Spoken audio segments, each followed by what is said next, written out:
وجداني من أجلك أعزف ألحاني صوتك دوما يطرب روحي ويبدد ظلمة أحزاني صوتك دوما يطرب روحي ويبدد ظلمة أحزاني ولدي ريحانة وجداني من أجلك أعزف ألحاني صوتك دوما Assalamualaikum warahmatullahi wabarakatuh. Salam dan bahagia Bapak Ibu Guru Penggerak. Perkenalkan, nama saya Delia Paramita. Saya calon guru penggerak angkatan 8 dari SMP Negeri 252 Jakarta, Provinsi DKI Jakarta. Pada kesempatan kali ini, saya akan memaparkan mengenai koneksi antar materi modul 2.1 pembelajaran berdiferensiasi. Nah, kita cek dulu ya, apa itu pembelajaran berdiferensiasi? Pembelajaran berdiferensiasi adalah usaha guru dalam menyesuaikan proses pembelajaran di kelas untuk memenuhi kebutuhan belajar individu murid. Nah, pembelajaran berdiferensiasi ini tujuannya adalah untuk mendukung semua murid yang ada di kelas kita. Jadi, semua murid merasa aman dan nyaman ketika belajar. Ingat bahwa setiap murid itu adalah individu yang unik. Mereka memiliki kelebihan dan kekurangannya masing-masing. Mereka juga memiliki minat, memiliki gaya belajar, memiliki kebiasaan, memiliki latar belakang, pola pikir, pengetahuan, dan semuanya itu berbeda-beda antara satu dengan yang lainnya. Artinya, kita tidak bisa menyamakan semuanya. Semuanya pasti unik, semuanya pasti unggul, dan semuanya pasti berbeda.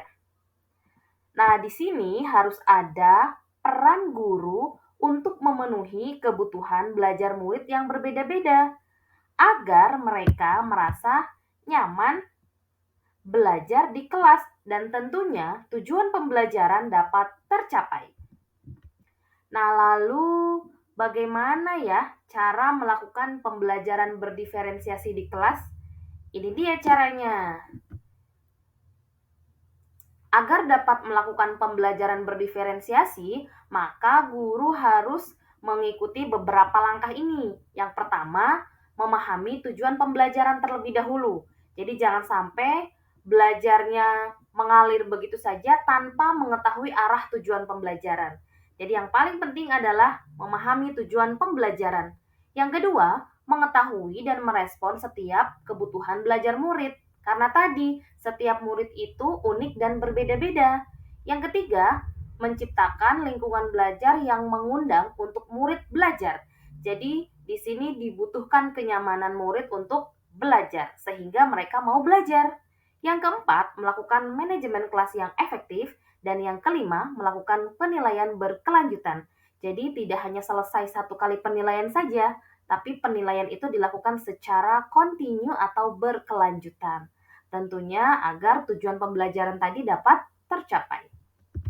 Nah, berikutnya, berkaitan dengan kebutuhan belajar murid, guru harus memahami 3 hal. Yang pertama, ada kesiapan belajar murid atau readiness. Kemudian yang kedua, ada minat murid, dan yang ketiga, profil belajar murid. Mari kita bahas satu persatu. Kesiapan belajar murid. Nah, di sini mengharuskan guru untuk menilai pengetahuan awal murid terlebih dahulu dan menentukan apa yang telah murid ketahui dan di mana posisi murid berada. Jadi kita tahu pengetahuan awal murid. Jadi ini yang pertama, kesiapan belajar murid. Lalu kita bedah yang kedua, yaitu minat murid. Minat murid itu pasti berbeda-beda. Dalam satu kelas pasti beragam minat. Minat adalah salah satu motivator bagi murid untuk terlihat aktif dalam proses pembelajaran. Jadi kita harus memperhatikan ini sebagai seorang guru. Yang ketiga adalah profil belajar murid. Nah, profil belajar murid ini berkaitan dengan lingkungan, budaya, gaya belajar, dan kecerdasan majemuk murid. Selanjutnya, Kebutuhan belajar murid dapat diidentifikasi berdasarkan cara-cara berikut ini. Yang pertama, caranya adalah mengamati setiap perilaku murid. Jadi kita harus terus mengamati setiap perilaku murid ya pada saat proses pembelajaran. Yang kedua, mengetahui atau mengidentifikasi pengetahuan awal. Yang ketiga, berbicara dengan guru sebelumnya kalau kita adalah guru lanjutan. Misalnya kita adalah guru kelas 8, maka kita harus berbicara terlebih dahulu dengan guru kelas 7-nya. Kemudian yang keempat, mereview dan merefleksi terhadap praktik pengajaran kita. Apakah ada kekeliruan, apakah ada miskonsepsi, dan lain sebagainya. Jadi kita harus terus mereview dan merefleksi agar proses pengajaran terus baik ke depannya. Langkah yang kelima adalah membaca raport di kelas sebelumnya. Jadi kita tahu sejauh mana pemahaman dan ketuntasan belajar siswa. Yang berikutnya, yang poin keenam adalah menggunakan berbagai macam penilaian formatif, tentunya ini untuk mengetahui sejauh mana pemahaman siswa juga. Yang berikutnya, melakukan asesmen diagnostik kognitif dan melakukan asesmen diagnostik non-kognitif untuk mengetahui bagaimana profil siswa. Nah, selanjutnya bagaimana ya strategi untuk mendiferensiasi pembelajaran? Nah, tentunya ada 3 hal yang harus kita pahami bersama.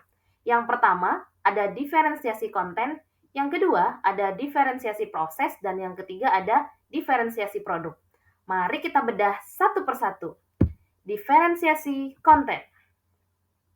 Nah, diferensiasi konten ini berkaitan dengan apa yang diajarkan seperti materi, konsep, atau keterampilan yang perlu dipelajari berdasarkan kurikulum. Nah, diferensiasi konten ini juga dapat dilakukan dengan membedakan atau pengorganisasian atau format penyampaiannya, tapi tidak mengubah atau menurunkan standar kurikulum. Jadi kita hanya membeda-bedakan saja terhadap masing-masing konten pembelajaran kita, tapi tidak menurunkan standarnya. Yang berikutnya adalah diferensiasi proses. Nah, yang harus kita bedakan di sini adalah bagaimana kegiatan yang memungkinkan murid berlatih dan memahami serta memaknai konten. Jadi jangan sampai konten kita beragam, tapi ternyata murid tidak memahami. Jadi yang harus dilakukan di sini adalah prosesnya, gimana caranya murid harus paham. Antara murid satu dengan murid yang lain tentu berbeda, maka kita harus memiliki strategi tertentu untuk memberikan kenyamanan pada setiap murid. Selanjutnya ada diferensiasi produk. Nah, diferensiasi produk ini bukti yang menunjukkan apa yang telah dipahami murid. Jadi misalnya kita memberikan materi texture pen untuk pembelajaran bahasa Indonesia, maka produk yang dihasilkan adalah texture pen. Nah, produk ini bukti yang akan menunjukkan apa yang telah dipahami murid dengan cara membedakan atau memodifikasi produk sebagai hasil belajar, hasil latihan, penerapan, dan pengembangan apa yang telah dipelajari. Tentunya produk texture pen tadi setiap siswa pasti berbeda-beda sesuai dengan pemahaman murid masing-masing. Jadi kita juga dalam hal penilaian tidak bisa menyamakan antara satu dengan yang lainnya. Jadi kita harus memiliki strategi dalam memberikan tugas untuk menghasilkan produk-produk yang berkualitas. Lalu, apakah keterkaitan antara modul-modul pembelajaran berdiferensiasi dengan modul-modul yang lain atau modul sebelumnya? Tentu ada dong keterkaitannya. Nah, yang pertama, keterkaitan antara modul 1.1 dengan modul 2.1. Untuk dapat melakukan pembelajaran berdiferensiasi, maka guru harus berusaha memenuhi kebutuhan belajar anak sesuai dengan kodrat alam dan kodrat zaman. Tentunya ini berdasarkan filosofi KHD, filosofi Ki Hajar Dewantara, yang kita sudah tidak asing lagi. Yang berikutnya, kaitan antara modul 1.2 dengan modul 2.1. Dalam melakukan pembelajaran berdiferensiasi, seorang guru penggerak harus berpihak pada murid tentunya. Harus reflektif, harus mandiri, harus kolaboratif dan inovatif untuk menciptakan pembelajaran yang berdiferensiasi yang dapat memenuhi kebutuhan belajar murid. Keren ya? Jadi kita bisa mengkoneksikan antar materi. Selanjutnya adalah kaitan antara modul 1.3 dengan modul 2.1. Pembelajaran berdiferensiasi dapat menjadi salah satu strategi untuk mewujudkan visi guru penggerak, yaitu yang berpihak pada murid. Luar biasa. Yang berikutnya, kaitan antara modul 1.4 dengan modul 2.1. Dalam pembelajaran berdiferensiasi antara guru dan murid harus ada kesepakatan kelas terlebih dahulu. Tidak bisa hanya dari satu pihak saja atau dari satu sisi saja, misalnya hanya dari gurunya. Tapi harus ada kesepakatan dulu antara guru dengan murid-muridnya. Agar proses pembelajaran dapat berjalan dengan baik sesuai dengan nilai-nilai dan budaya positif yang sudah kita pelajari. Baik, itu saja yang bisa saya sampaikan. Mohon maaf bila ada salah. Terima kasih sudah menyimak video ini dari awal hingga akhir.